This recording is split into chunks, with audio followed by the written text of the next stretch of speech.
Why do card tricks work?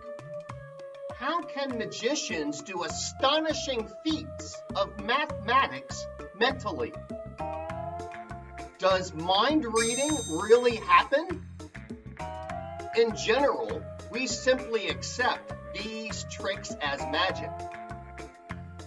We seldom recognize that many are really demonstrations of strict laws based on probability, theory of numbers, and other branches of mathematics. During the first two segments of this magic course, you've heard me say sometimes magic is math in disguise. Let's start with playing cards and then we'll move to dice.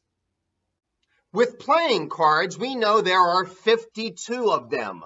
Please do not use a pinochle deck for any of these card tricks. And if you don't know what that is, then don't worry about it. That's from my generation. We know we have 4 suits. There are diamonds, clubs, hearts, and spades. Let me reverse that for you, but it's important to know them because you'll be looking at them all different perspectives. And then there are, of course, the face cards, the jacks, kings, and queens, and, of course, the aces that could either be the low or high card in a deck.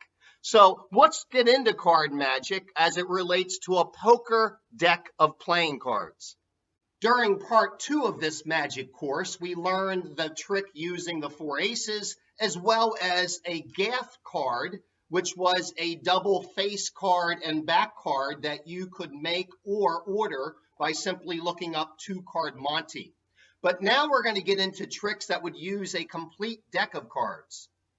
I'm going to teach you an effect from Jim Steinmeier. What's great about this effect is you can do it with anyone, anywhere, even over the phone.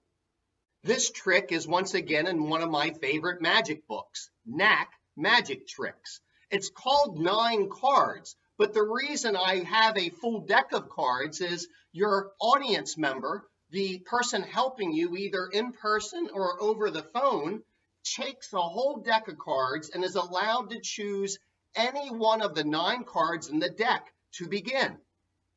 So here are the 9 cards that your volunteer has randomly selected, and they are allowed to look at the cards any way they like. Mix them up if they would. And what you're going to ask them to do is think of one of the cards, but you will mentally help them think of the correct playing card. So in this case, you'll ask them to look at the 3rd card in their hand or the 3rd from the back of the fan. If the volunteer looking at the fan in their hand is asked to think of the 3rd card from the back of the fan, or the 3rd one reading from left to right in this case, you would see they would mentally think of the 10 of diamonds. Now keep in mind, you're asking them to think of a card that you do not know. So ask the volunteer to shuffle the cards. However, you'll tell them how to shuffle the cards. And what's great is over the phone, you can still provide these instructions. They will shuffle the cards by spelling out the name of the card they are thinking of. You give your helper an example of how to do this. Let's say, for example, the card was the 2 of clubs. They would spell the number 2, T-W-O,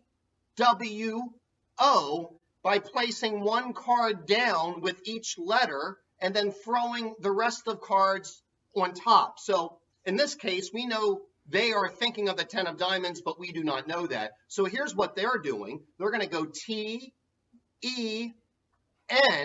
and then drop the rest of the cards. The next thing is of. So that's always the same. They're going to go O-V and then drop the rest of the cards. When they're spelling the suit, make sure it's plural. In this case, diamonds. D-I-A-M-O-N-D-S.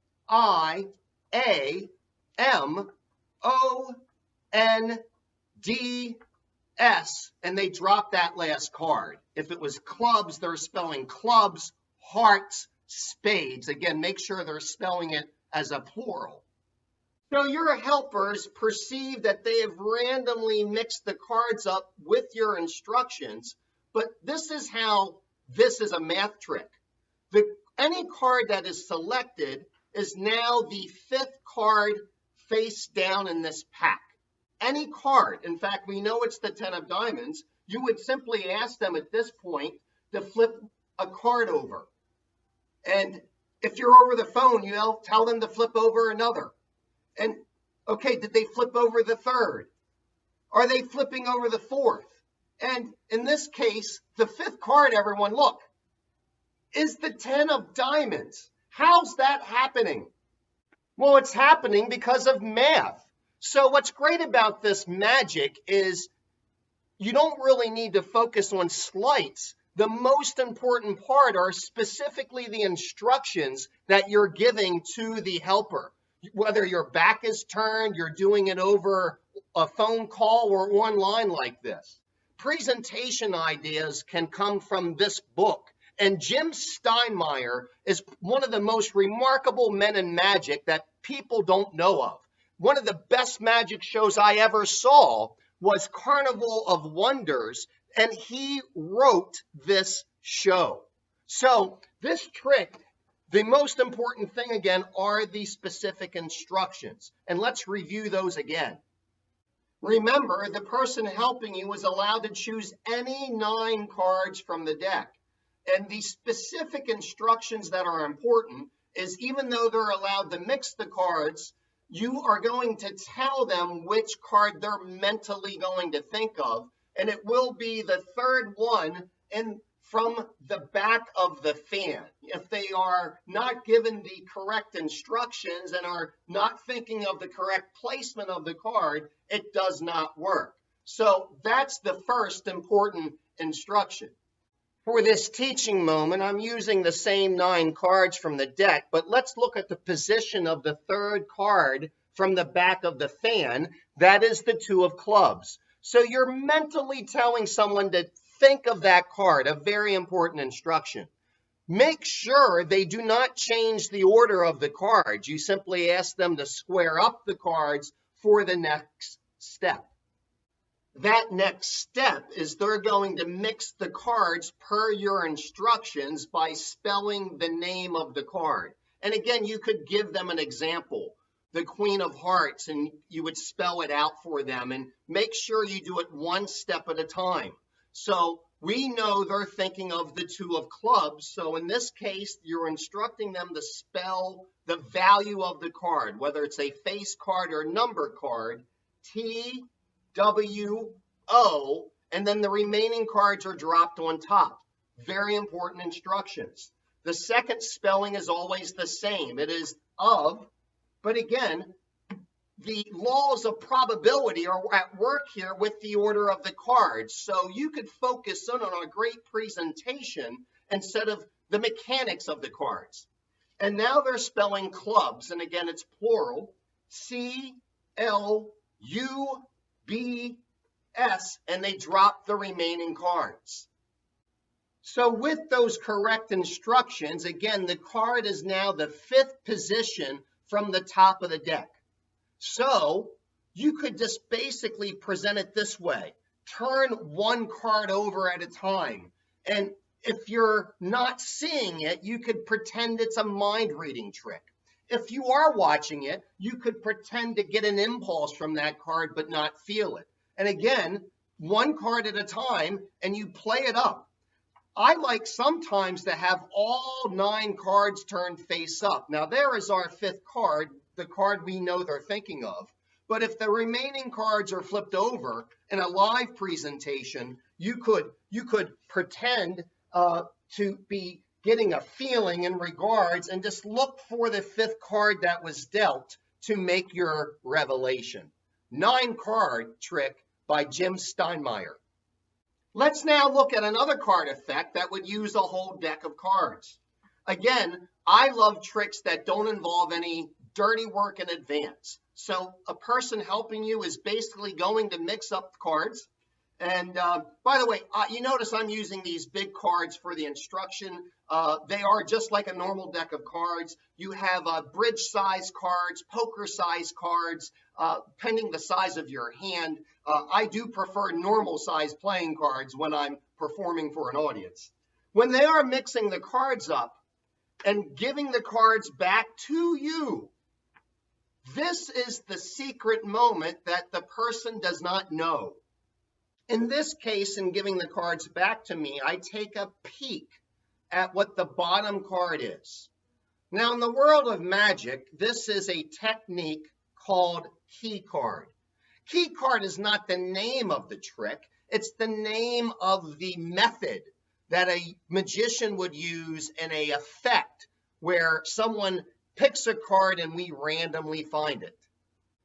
This, of course, is an in-person effect because you're going to ask them to randomly choose a playing card from the deck that you will not know. In this particular case, let's assume they selected the Queen of Clubs. So you have a shuffled deck of cards, and they now have taken a card that you don't know. What you'll ask your helper to do is to take the card they're looking at it, place it on top of the deck, and then you'll ask them to cut the cards. Now, there's something interesting happening at this point. The card we know, the bottom card, the 9 of diamonds, is now going to be placed on top of the card we do not know, the Queen of Clubs.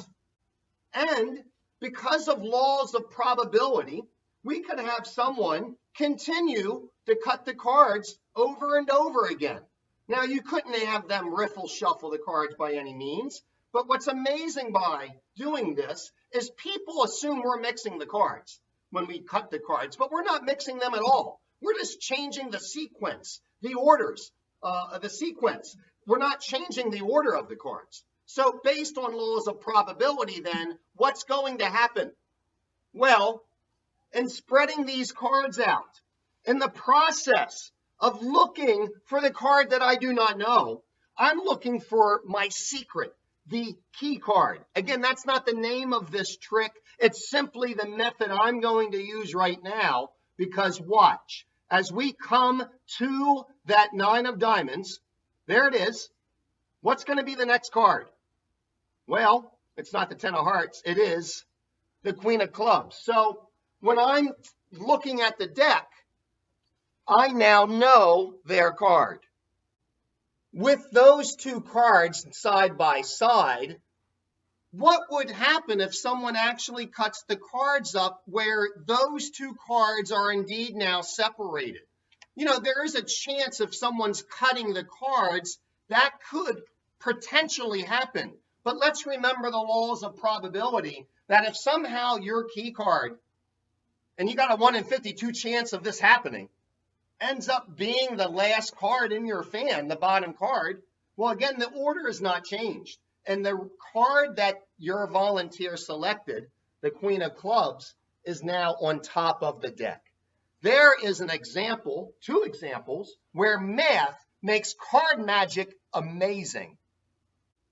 Let's move on to some other magic that would involve another ordinary object, dice. What you'll ask someone to do is to take 3 dice, and if you have a Yahtzee set in the closet, that's a good place to start. Obviously, they're very inexpensive to buy, but you would ask someone to stack up the 3 dice, basically in any order they would want to, and you'll notice when we do this stack, there are 5 sides of the dice that I cannot see. I'm unable to see the bottom blue, top blue, the bottom green, top green, and the bottom yellow. Colors aren't important. This is just helpful for our explanation. They could be the same color. But those are 5 sides of the dice that I cannot see. Well, if someone would randomly stack up the dice, I could declare that they have a magic number, and I know what that magic number is. In this particular case, I know the magic number is 17. Yes, the 5 hidden sides of the dice, the magic number is 17. Shall we check? 3 plus 2 is 5. Another hidden side I could not see is the bottom of the screen. 5 plus 5 is 10. 10 plus 4 is 14. So what does the bottom need to be to equal their magic number of 17? 3. And check it out. There it is. There's a universal truth when it comes to dice that helps with this mental magic trick, and that is all opposite sides of dice add to 7. On the 6 is always going to be the 1. On the 4 is always going to be the opposite side to 3. And what's opposite of our 2? The 5. Any dice you find has that. So with 3 dice, we have a great effect here. Someone could roll the dice and stack them up in any order they like, and we can figure out what the 5 hidden sides are. So in this example, our top number is 2. So what are we doing? Well, we're doing some math in our head. In fact, I love sharing this with kids when they're learning math. It inspires them. All I'm doing to know the 5 hidden sides, the bottom yellow, bottom blue, bottom green, is subtracting this top number from 21. So the 5 hidden sides are going to add to 19. There's our 2. So we have 5 plus 1 is 6. 6 plus 6 is 12. 12 plus 4 is 16. And there's your 19. So it's a great effect to do. In fact, if you don't have 3 dice, there's another simpler version with 2. If you have someone just roll out 2 dice, you know what the bottoms are. You're just subtracting from 14 the top 2 numbers. In this case, it's 7, and you can make a revelation that the bottom numbers add to 7. If they're rolling the dice, you know, in this case, we rolled another 7. Let's get a different example here. We're still getting 7s here today. How about that? Oh, good. You see that? Well, we know in this case that the bottom sides are going to add to 4. So again, you can have fun with dice knowing the secret. Hey, back at you here with something else we can do using numbers. It involves a clock, and you would want to have a clock that's a dial, not a digital. My Harry Potter clock you can see here. I'm going to ask everyone out there watching this to think of one of the numbers on the clock face. So, of course, you're thinking of one of the numbers now between 1 and 12. Go ahead and think of one of those numbers, please. Now, once you have that number, what you're going to do next is you're going to think of its opposite number. For example, if you're now thinking of the 9, you would go to the opposite side of the clock face and think of the 3. So right now, everyone, go ahead and do that. What I need you to do now with those 2 numbers is some math in your head. You're going to take the larger of the 2 numbers and the smaller number and do a subtraction. Please subtract your smaller number from the larger number. So everyone now has a number. Now, I don't know what your number is, but let's take the number you're thinking of right now. Do me a favor. Let's double that number, times 2. Go ahead and double the number you're thinking of right now. In fact, why don't we go ahead and add a 1 to it as well? Now, in the world of wizardry, the number 13 may not be unlucky. Maybe it is. But it's not unlucky for me now because you're thinking of the number 13, aren't you? So what's really happening here? When you're instructing someone to think of a number on the clock face, guess what? All opposite numbers subtract to 6. If someone was thinking of the 12 to begin with, they're going to then think of the 6. You're telling them to go to the opposite of the clock face. If someone would start by thinking of 2, they're going to the opposite of the clock, which is now going to be an 8. So therefore, by that second step, no matter anywhere in the clock, you're at 6. So by that point, you can multiply or add anything you want, and you'll know what the answer is by either announcing it or perhaps writing it down, you know, and then having it as a mental prediction, all based on a clock.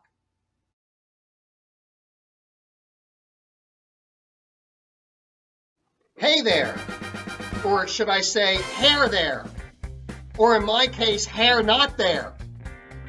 I have a number prediction.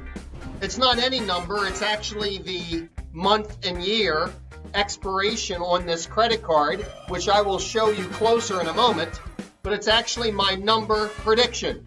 So I'm going to look into your brain.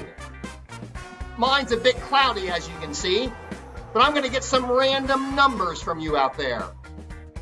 This is actually a whiteboard, and I'm going to write down some random numbers from you. So let's write those down right now. So, you give me a random number 8. Okay, let's go ahead and use that, everyone. The number 8. I need another random number. Oh, thank you. You can give me 3. We'll go ahead and add a 3 to that. One more, a 5. Okay, that's wonderful. That, everyone, is just a random number. So those are just 3 random numbers we've gotten from one person, or 3 helpers in this case. And what we're going to do is we're going to switch them around and subtract. And then we're going to switch those numbers around and add them up again to have a total random number. So let's go ahead and do that. In fact, I'll switch this around and make it a little easier for me to write. So what we're going to do is we're going to reverse this number. So this becomes now 5, 3, 8. And we're going to subtract 538 from 835, that first random number you gave me here. So in carrying here, that ends up being 7, and then we got it, carry again, and that ends up being 9, and then we look at that, and now we have that random number. And then we'll switch those around again, and we'll have 7, and then the 9, and the 2 there, and then we're going to add all those up. So what do we have here? We have a 9, we have 8, and then we add that up again, and we have a 10. So you see, from one random number and just switching that around, we end up now with this random number, 1089. Now remember the credit card I showed you earlier. This credit card I showed you earlier in the video. Wait a minute. If this was an expiration date, this must be an old credit card, because this would be October 1989. Could the expiration date of this credit card have the numbers? Let's check. Right there by the logo. Yes, 1089. But wait, that was a total random number. How is that possible? Well, it's possible because sometimes mind-reading magic is math in disguise. This is actually called 1089 because the premise of this magic is that whatever 3-digit number you start with, you always end up with this answer. So let's erase this and look at this again. This is indeed working because of something in mathematics called principle of 9. And let's get a random number, and let's say it was 627. Now, do remember, every time you do this, you will be carrying from the tens and 100s columns. So you need to know your math and leave room for that. Plus, in this particular case, when you reverse this first number, it's actually going to end up being larger, and you are always subtracting. So in the first example, I put the second random number below it, but in this particular case, if we're reversing this random number, we are going to write it above because we will indeed be subtracting. And when we do the subtraction, what's interesting is we end up with something that would, only put you at 2 digits, but since you're always going to be reversing, you would just add a 0 there, making this 990. Again, you're just simply reversing it, adding all that up. You can see it's always going to be, it's always going to be 1089. That's what's great about this, is whatever the first 3 digits are, by following these instructions, where you will reverse and subtract, you will reverse and then add, you will always end up with the number 1089. So it's a great mental prediction you can do.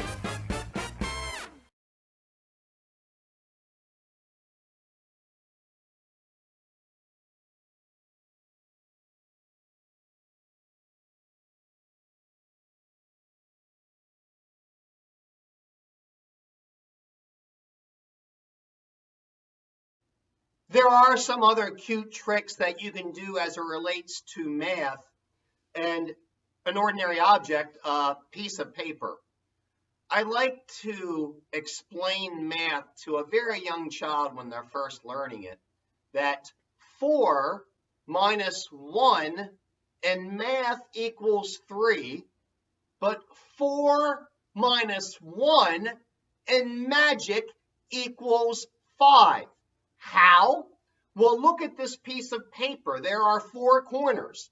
1, 2, 3, 4. And then we fold down a corner and say -1. And let's count these corners now. 1, 2, 3, 4, 5. So 4 minus 1 equals 5. And it's a cute little way of explaining geometry and how it changes the math equations with it. Here's another thing that you can do with a piece of paper, the folding paper challenge. You ask someone if they could take a piece of paper and fold it 9 times, halfway each time. And that sounds pretty easy. You would think you could take any piece of paper and fold it up 9 times, halfway each time. However, what we'll find in this particular case is if you do this, there's fold 1, fold 2, 3, this isn't looking good, 4, and again, you're always folding it in half each time, 5, 6, and I'm at a wad here. I don't think I can get 7. So it's actually called the folding paper challenge. You ask someone if they can fold a piece of paper 9 times, halfway each time. And what's interesting is you can take the smallest gum wrapper or the largest sheet of newspaper, and you could see that magic happen. Obviously not tissue paper or like a tissue paper for gift wrapping. You actually would need to have paper to demonstrate that challenge. So there are some good examples of how math makes magic happen. And I want to continue this part 3 of our course with some more magic with ordinary objects, because we're going to progress into magic with non-ordinary type of things in our next lessons. You need a shoelace. Now, I'm going to actually demonstrate this using a rope so you can see it a little easier. And remember the trick we taught called snap knot. That was when you took a bandana, not banana, and you hide the knot there and you make it look like the knot magically appears in the bottom. And you remember learning that. Well, keep in mind, you could also use a shoestring or a rope for that kind of effect. If you have the knot tied in advance, remember, we're holding that knotted end with our thumb. We're putting that in between our first finger and middle finger there. That allows the release, of course, from this side. And a fist, you get a nice clean effect of the knot appearing. However, there's an advanced method of doing this. What is the advanced way of doing this particular effect? Well, I love this because something that is more acrobatics or skill can really look like magic. You do need a shoestring. You do not want to attempt this with rope because the majority of rope is not flexible like a shoestring. It's it's made out of a synthetic material and it's stiff. This is actually called magician's rope. It's not trick rope. It's just made out of cotton and it's made to make magic easy for magicians doing rope tricks. So again, I call this the fastest knot in Dee's magic because if you watch right before your very eyes, there is no knot, but yet we can make one magically appear just like that. I have a YouTube tutorial called Acrobatic Acronaut, Dee's Magic Circus, that gets into this in more detail, but let me share with you what's happening here. A shoestring or a soft, flexible piece of rope is placed in your hand, and I'm going to come in here so you can see how I'm holding it. I'm holding it so the pinky and thumb have the ends going behind my hand. So look carefully at the orientation of that. In fact, I like to keep the end closest to me a little bit longer. It kind of helps me remember what's happening next. These two fingers, my pointer finger and middle finger, watch carefully in slow motion. They will pinch that end and it simply slides off my wrist. So that is a trick that requires practice. And if you want to see all the different angles on that, you can see that online at my YouTube channel. So I recognize that acrobatic acronaut again is something that is very hard, but just remember that with practice, all the magic I will share with you over time with practice, day-to-day practice becomes much, much easier. Another upside down word there for you. A couple final objects here, and ordinary objects for some magic. You'll need hair bands. I personally do not have any hair bands. I just need to let you all know that. Fortunately, my daughter Sarah has plenty of hair bands, but you can also do this trick with a rubber band. I'm going to illustrate it with a hair band just so you can see it a little easier. So let me roll on in here to you, and you can see I have that on my fingers, but watch, it will jump. That quickly, I can go ahead and make it jump. Now, here again is a little secret that the magician knows that the audience doesn't know. You're seeing the backside of my hand, but what is happening is when I'm making the fist, all four of my fingers are now in that hairband, even though the audience is still seeing it on the two. And because it's on all four, it's self-working. You just open your hand back up. So you can look at it this way, and you can see it's a great magic trick. Some magic is used for physical therapy. People who injure their hands will typically learn this magic trick to help them in their recovery. And here's a little advanced move for you. I'm going to lock it in there with a second hairband. So, I mean, there's really no way it can escape, everyone. It's still trapped in there. But yet, I can make it jump. And it's funny because this extra piece of hairband really seems to make this yet impossible, but the same thing is happening. I don't need it on my thumb there. Just get it in your fingers, and when you open your hand, it will jump automatically for you. So you have some great magic that you can use with something I don't own. So what a great segment we just had, understanding that sometimes magic is math in disguise. I could have a whole 5 parts of magic just on those theories with cards. That's how many principles of math are involved in not only card tricks, but many mentalism effects as well. So I'm looking forward to our next part because we are going to do one of the favorite things of Dee's Magic, and that is discussing the golden age of magic and Harry Houdini and learning some challenge magic that you could do. So thank you for joining me, and I'll see you in our next segment of this magic course.